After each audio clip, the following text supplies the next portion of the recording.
Hey guys, how you going? I found a really interesting one. Bill Clinton, Clinton Foundation, Health and Science, Hillary Clinton, Vaccines and Pharmaceuticals. Measles, Masterminds and Millions. The Clintons masterminded the mandatory free vaccines for children program back in 1994, paid for by taxpayers, while pocketing hundreds of thousands of dollars from vaccine manufacturers over the years. While the MMR vaccine is dished out like candy over the measles outbreak, and the exclusive manufacturer Merck has increased revenue by 27% to $496 million, the media is pimping out doctored baby photos to create panic and claiming the outbreak is the fault of anti-vaxxers. As the CDC inflates numbers again, learn the facts behind the measles, masterminds and millions in this 6-part series. And this is part 1. In 1994, the Clintons masterminded the Mandatory Vaccines for Children program. The same year was the last US measles outbreak, resulting in 0 deaths, and 30% of the 963 cases chose not to vaccinate, citing religious or philosophical reasons. Big discrepancies and misrepresentations in reporting by major news outlets and the CDC website pertaining to the measles outbreak. The government Vaccine Injury Compensation Program has settled $4.1 billion in vaccine injury and death cases behind the scenes, paid for by taxpayers. And Obama added more vaccines to the compensation list in December 2016. The vaccine industry is expected to hit $100 billion by 2025. The Clintons have collected their fair share. So, let me get this right. Taxpayers are paying for people to be vaccinated, and also paying when those same vaccinations hurt people. And the taxpayers are paying for it all, and the companies have no liability, no comeback on them whatsoever. Merck & Co., the exclusive MMR vaccine manufacturer, is embroiled in a lawsuit against its own scientists who blew the whistle, claiming Merck falsified the efficacy rate. Mandatory MMR vaccines for measles with fines up to $2,000 in New York, quarantines in California, and countless new vaccine bills on the docket to eliminate religious exemption. Part 1. The Clintons masterminded the mandatory free Vaccines for Children program in 1994. And meanwhile, they pocket money while they're doing so. 1980s federal purchases of vaccines nearly tripled under President Bush, growing from $98.2 million in 1998 to $297 million in 1992. Bush also added $46 million to improve immunisation delivery to preschool children. 1986, the National Vaccine Injury Compensation Program was established to ensure the manufacturers weren't liable. There you go. This put the liability on the governments to handle all injury and death-related vaccine cases behind the scenes, while taxpayers footed the bill. Yep. So, taxpayers pay for the vaccines in the first place. They also pay for any injuries afterwards, any compensation. That does not make sense at all. That is just ripping off the taxpayer. I'm sure they do the same thing here too, guys, so in Australia. So 1992, during the presidential campaign, Bill and Hillary Clinton said that the measles epidemic was a result of the Bush administration's failure to provide poor and middle-class children with access to vaccines. People were healthier when they didn't have access to vaccines, if you ask me. 1993, President Clinton announced the new Vaccines for Children VFC program, a program that the Children's Defence Fund was pushing for, after issuing a report blaming the cost of vaccines for creating a lethal chain of events that led to children's deaths from the measles. Hillary Clinton had previously worked with the Children's Defence Fund and was on the board. 1994, the free mandatory Vaccine for Children program was launched. I bet it was. Here's another thing, guys. Next time you have to go to your doctor, and they suggest you get a vaccine or your children, ask them if they'll write a letter taking full responsibility if anything goes wrong. And I will bet you any money they will not and cannot do that because they know. And as you'll find out later, it doesn't matter if they know they have to administer vaccines. They are told to. They pull out all stops to obtain the funding for the vaccines. They pushed the narrative that immunisation levels were low because vaccines were too costly. And without a vaccine entitlement, the children would be exposed to the risk of disease. Donna Shalala, then, is that right? Shalala, yeah. Sounds like a made-up name.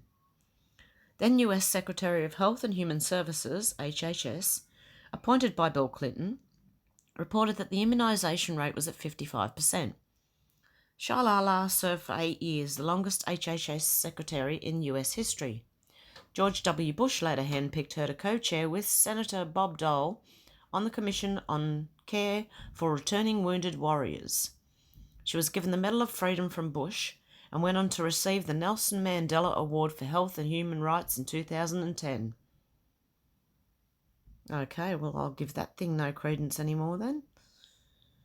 Shalala ventured back to the Clintons to serve as president of the Clinton Foundation from 2015 to 2017 and currently serves as a congresswoman to Florida's 27th district.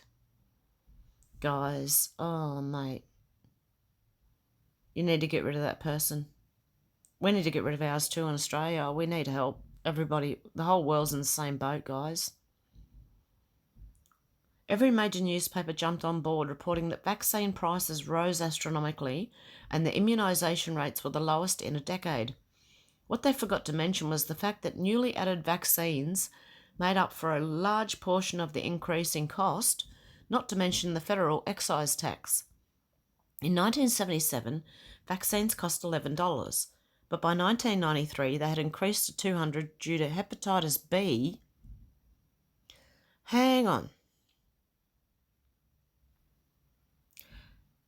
They are giving, I know they're giving hepatitis B shots to children, but hepatitis B is a sexually or drug-transmitted disease. How many children do you know? And don't tell me it passes from mother to baby, because that would be too late to give the vaccine once the baby's born. So can you tell me why they give a child hepatitis B shots? And Haemophilus influenza B being added in addition to the federal excise tax. Again, there is no reason to give hepatitis B shots to a child, and if they are going to contract it during birth, then the birth happens before they can vaccinate the child. There's no use. It's like locking the gate when the horse is already bolted. Does that make sense to you guys? Please let me know in the comments. And I've got something else to say too, about the Clintons. Just recently, in the last week, there was an author who died who was an anti-vax author. Then all of a sudden, around that same time, the Clintons have been posting how grateful they are about vaccines. Does that add to the Clinton body count? It's too much of a coincidence, guys. They happen too close together. This is like one of their secret messages they do. I think it's part of the Clinton body count. There's another one gone. Shot twice in the head. You can't tell me it was a suicide. Because if you shoot yourself once in the head, unless you just graze something, right? If you actually hit, you've just damaged part of your brain. Do you really think you're going to be able to lift that gun and do it again? Seriously, there's not many cases where that would happen, but it seems around the Clintons, it seems to happen a lot. Like they stabbed themselves 9 times in the back, but it's a suicide. Or they shoot themselves in the back of the head twice or 3 times, and it's ruled a suicide. Does that make any sense to you? Because it makes none to me. Anyway, I'd like to see if they try and label this one a suicide. I understand it probably could be done, but what I'm saying is you mustn't have hit anything of consequence the first time if you are able to shoot yourself in the head a second time. And the only explanation I've really got for that is you grazed yourself the first time. Anyway, so they shot themselves twice in the head, and now the Clintons are all of a sudden tweeting about vaccines and being grateful for them. The Children's Defence Fund stepped in again and re-released information showing that the United States had a lower immunisation rate than most countries. In short, the congressional debate didn't last long. The Clintons got their way and the vaccine entitlement became law. This eliminated a private market for vaccine purchase and delivery. Price controls were imposed on existing vaccines and new vaccine prices had to be negotiated with the administration. Paediatricians had to abide by fee caps. An unelected board of paediatricians was put in charge of determining which vaccines would be added to the entitlement. The government would centrally control the ordering, storage, shipping and delivery of paediatric vaccines. All uninsured children would receive free vaccines and insured children would automatically be covered for vaccines. Under this new law, federal and state governments, which were previously purchasing about half of all childhood vaccines, would be increasing their purchase to 80%, leaving only 20% in sales to private doctors and clinics. Arguments ensued when Clinton proposed buying up all childhood vaccines and distributing them from a warehouse in Burlington, New Jersey. Congress rejected that plan but approved others.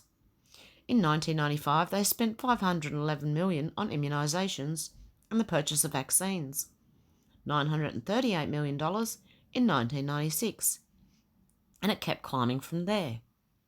And that's taxpayers' money. Hey, has anyone else heard of the US are going to abolish taxes? Has anyone heard anything about that? I heard something briefly and I can't remember where it was or what it was on. It was hidden amongst all this other sort of reporting, and I don't know if it was, I don't think it was an actual news report, but it's another thing to be aware of what might be coming, guys. And that would be good for Americans and actually be good for Australians if we could do that here too. And then little businesses would do well, and these big corporations, I'm sure, if everyone had freedom of choice, these big corporations would be going broke. Would you go and pay $1,000 a year for vaccines or more if you had to pay for it yourself? Anyway, the government spent $4.3 billion in the Mandatory Vaccines for Children program in 2017 alone. According to ASTHO, the price to fully vaccinate one child in the public sector increased from $282.19 in 2000 to $1,894.52 in 2014. The last year data is available. The cost increases are part due to adding new vaccines and inflation rates.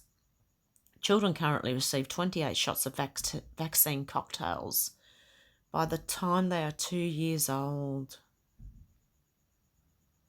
Guys, these are no better than glorified drug dealers, except it's not a drug, but it's doing worse to them somehow.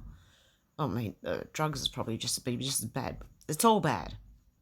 Putting anything in a needle and putting it into yourself is bad. Guys, don't ever. Okay, anyway, now I've just given myself the shivers. Federal funds pay for approximately 95% of all publicly funded vaccinations. Federal funds equals taxpayer dollars. So I was right. The taxpayer pays for the vaccines. The taxpayer pays if anyone's injured. They pay the compensation. And the companies get away scot-free.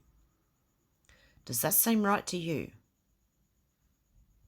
Seems like a massive experiment on people. And getting the people to pay for it at the same time. Sorry, guys, I am anti-vax. I won't apologise for that, actually. I'm quite happy with that because I've done enough research to see there's something wrong here. And I've seen my friends' kids get autism. They're fine before it, man. It was after. Especially after that 18-month MMR. Around the 2-year mark, they all start showing signs of autism. And it's horrible. And I'd love to be able to end this, guys. I'd love to stop this.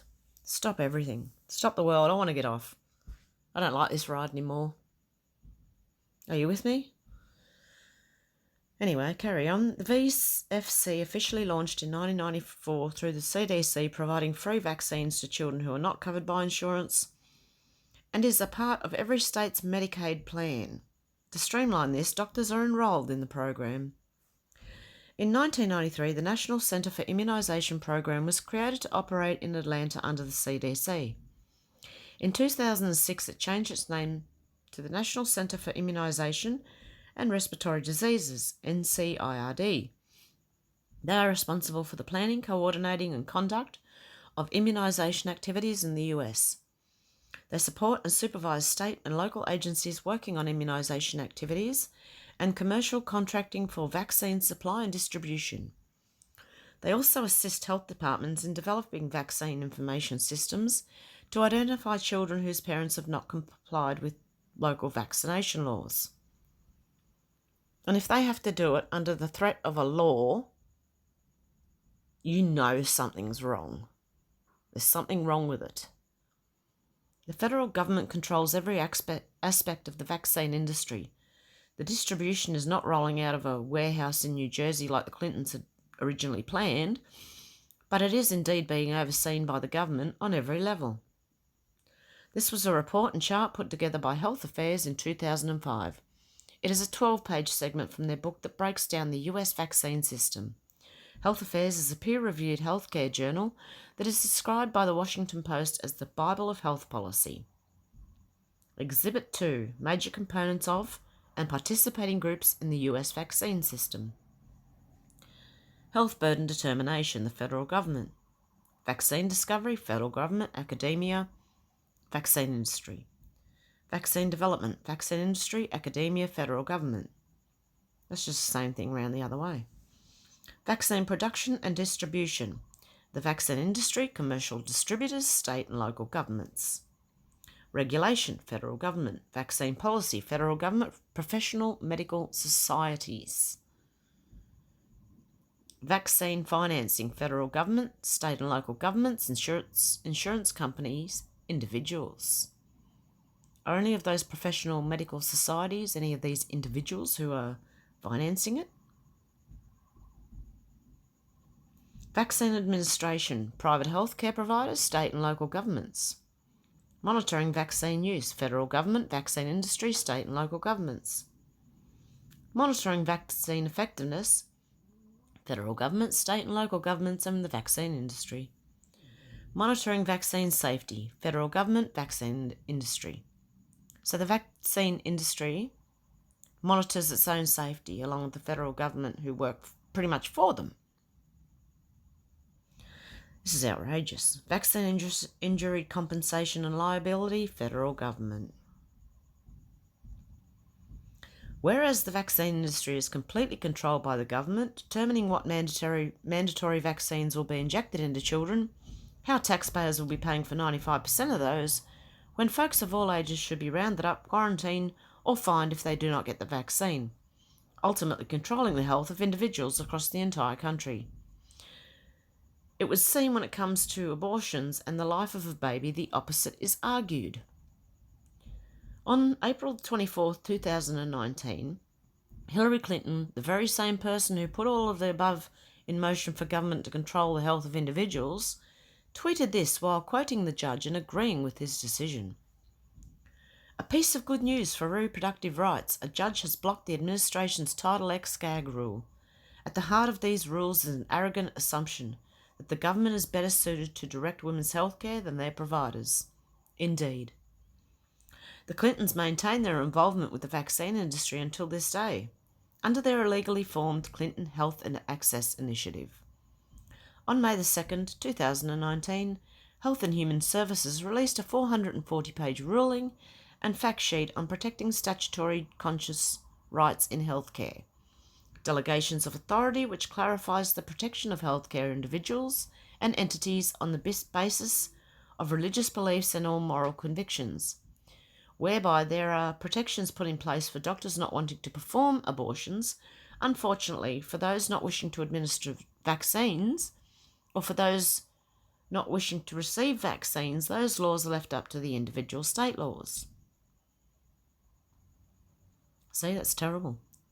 So whether the doctors want to or not, they have to if their state declares it. And it shows you they're not working for children, they're working against children. So what does it say about these vaccines? Because Hillary Clinton and all the Democrats were behind abortion up to and including 9 months and birth. And as far as I know, Australia just tried to do the same thing, and I don't know if they succeeded or not. But that means up to and including birth. So when your baby's born, if you decide you don't want it, they can abort it. That is murder. Anyway, guys, I'll just keep going. It's just my opinion. You can agree to disagree with me if you like, but that's what it is. That said, as of January 2019, 29 states and DC have religious exemption law, and 18 states have religious and philosophical exemption law, which allows parents to claim an exemption based on their personal, moral, or other beliefs. But they are eagerly trying to change that landscape and remove exemptions from multiple states, while adding the HPV vaccine to the list of mandatory vaccines for children. And if you've seen what the HPV can do to... There was a whole bunch of videos where teenage girls, after having it, started fitting straight away. Not only that, to remove the exemptions, if your child has previously been injured by what you believe is a vaccine, you are not exempt from getting another one. They now want to be able to give them to you against your will. And if they're giving you vaccines against your will, again, I ask the question, what is wrong with this picture, guys? Just how big is the vaccine industry? Revenues are expected to reach nearly $60 billion by 2020 and $100 billion by 2025, which is almost double what they drove back in 2014. Why? Because of the increase of various infectious diseases, which the vaccines spread. I think they've spread a lot of them themselves, including the flu and cold. Okay, if you get a flu shot, it's a live virus. You are contagious for 30 days after that. I would advise you to stay indoors and not go anywhere near anybody. If you infect an unvaccinated person who's not been vaccinated against the flu, you are giving that person whatever strain of flu you just got jabbed for. Now, everyone wonders why the flu gets worse every year. Because they have weaponized it, and it's coming through the flu shots. I guarantee you wouldn't have flu epidemics like you do these days if everyone stopped getting the flu shot. But I can't tell people that, because people on Facebook, none of them, I don't think, only the ones who've got injured children from vaccines will believe me. Once you look into it though, guys, you realise how bad vaccines could be. Aborted fetus cells in there, there's animal cells, there's... Look at an insert. Have you ever looked inside and then looked up each word in that insert and what it actually is? Because it's horrific if you do. I did. I should do it again. But they're stopping them online, even the vaccine inserts, from being online, and they definitely won't give you one when you go for the vaccine. Ask them for the insert. Then ask that doctor or nurse or whoever if they'll give you a letter taking full responsibility if anything goes wrong. And they won't. They can't. They know. Anyway, because of the increase of various infectious diseases that vaccines give, not to mention the fact that they have more than 120 new products in the development pipeline. Also, Go look up who has patents for all these diseases that are coming out, guys. All these infectious. Go and have a look who owns the patent on them. You'd be very, very surprised. I've done that too. I've looked into this a fair bit, enough to realise that this is dangerous. There was also cancer cells in some of the vaccines, and they claim they stopped that during the 70s or something, or 60s. And do you really think they did? Look at the rates of cancer soaring, diabetes, epilepsy, MS, you name it, guys. GlaxoSmithKline, Pfizer, and Sanofi and Merck & Co. are the big guns, but London-based GlaxoSmithKline. GlaxoSmithKline. Why does that remind me of the royal family? I think their name was different than that, but for some reason that GlaxoSmithKline reminds me of the royal family's name before they changed to Windsor. Is the global leader in vaccines based on revenue, and it's not the same. I know that. It's something else. If you know, put it in the comments, guys. If you know what the royals were called before renaming themselves the Windsor, please put it in the comments below. The United States is the world's largest national market for vaccines, and North America is the largest regional market. Pretty soon, vaccines will rival the $150 billion human trafficking industry. The Clintons have received hundreds of thousands of dollars from big pharma and vaccine manufacturers over the years. Just how much have they received from Merck, the exclusive manufacturer of the MMR vaccine for measles? More on that coming in part 4. This is laying the groundwork for how the mandatory vaccines for children program got started, and how it all ties into this vaccine web and measles outbreak. Stay tuned as Corey Diggs breaks down the entire web of measles, masterminds and millions in subsequent digs that will be rolling out in segments. Okay guys, I'm going to have a break because I'm about to start coughing. We've got smoke in the air. It's pretty thick right now, and there's fires around us, and yeah, I'm about to have a coughing fit. Okay, guys. Well, like, subscribe, comment. If you disagree with me, I will happily agree to disagree, guys. I won't hold it against you. If you want to go get vaccines, you go. But I think we should all have a choice. And I think if you choose not to, you should not be demonised for it, which is happening in Australia. If you're anti-vax, oh my God, look out. Anyway, guys, there's a lot going on right now. And as I said, look up the recent author, anti-vax author who died, and then the Clintons tweeting out all this. Actually, hang on. Have I got anything open? No, but I can. I'm going to open Brave. And I'm going to search for... Yeah, I've been looking at the London Bridge attack. That's sus too, guys. Dear God. If you look at that with the critical eye at all, you can see there's problems. What am I looking for? I'm looking for the Clintons. Clinton body count. Oh, I can't spell. Clinton body count, anti-vax author.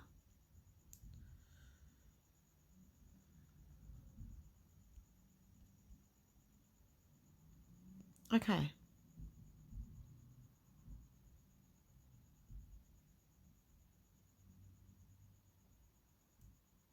I need okay. How about I look at anti-vax author dies.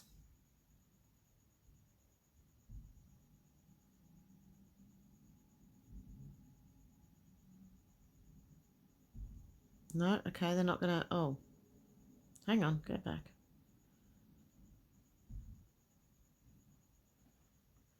Author murdered. So you've got to keep changing what you're searching for to get to the bottom of anything.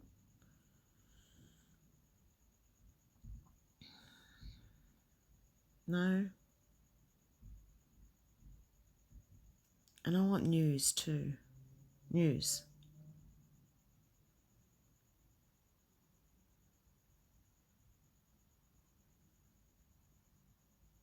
Oh, I can't find it.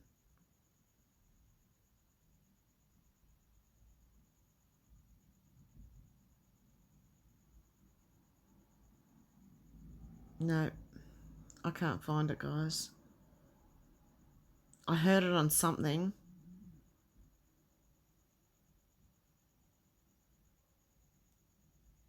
And then it was very bizarre how the Clintons started to tweet about vaccines not long after she died. And I can't find it anywhere. Okay, guys, I'll keep looking. In the meantime, like, share, subscribe. Stay well. And I'll catch up with you soon. This is part 1. There will be part 2, 3, 4. It says 6-part, didn't it? So there'll be 6 parts to it. And if I can find an article in the meantime or any details on that lady who, I think it was a lady, I don't know. The author who recently died, and then the Clintons doing what they did. If I can find it, I'll bring it to you with the next part. Okay, guys, you take care, and I'll talk to you soon. Bye.